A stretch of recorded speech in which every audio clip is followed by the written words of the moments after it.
Hello everyone welcome to our YouTube channel Mun motors. এখন আমাৰ ইয়াত ৰেনল্ট কুইড আছে, একদম টিপটপ কণ্ডিশ্যন হয়, ফাৰ্ষ্ট অনাৰ 2020 গাড়ী হয়, নিউ শেপৰ গাড়ী হয়, স্পেয়াৰ আজিলৈকে ইউজে হোৱা নাই। এখন গাড়ী কোনোবা কাষ্টমাৰ যদি ফাইনেন্সত ল'ম বুলি ভাবিছে ফাইনেন্স ফেচিলিটি এভেইলেবল আছে, কোনোবা কাষ্টমাৰ যদি কেছত ল'ম বুলি ভাবিছে তো কেছ ফেচিলিটি এভেইলেবল আছে। এখনে হৈছে নিউ শেপৰ কুইডখন, একদম টিপটপ কণ্ডিশ্যন হৈছে, মাত্ৰ 35,000 চলিছে। বলকচোন ইয়াৰ ডিটেইলছটো জানো আমি। এখনে হৈছে কুইড 2020 গাড়ী হয়, একদম ফাৰ্ষ্ট অনাৰ টিপটপ কণ্ডিশ্যন হৈছে, চাব পাৰে।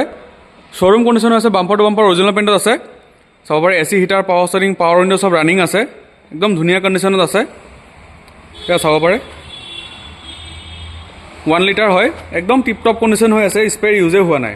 বাকী ফিচাৰ্ছ ক'ব গ'লে গোটেইখিনিয়ে আছে, AC heater, power steering, power window, reverse parking sensor, camera, airbag, এয়া চাব পাৰে, একদম ধুনীয়া হৈ আছে।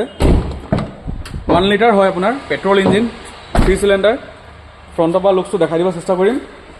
এইখন দাম ৰাখিছে মাত্ৰ এখন 3,65,000 আস্কিং আছে, তাৰ পৰা নেগচিয়েবল হৈ যাব। মাত্ৰ 1 পৰা 1.5 লাখ টকা ডাউন পে'মেণ্ট দিলে এখন গাড়ী ফাইনেন্স হৈ যাব। ডেছক্ৰিপশ্যনত মোৰ নাম্বাৰটো দিয়া আছে, যোগাযোগ কৰিলে মোক পাই যাব।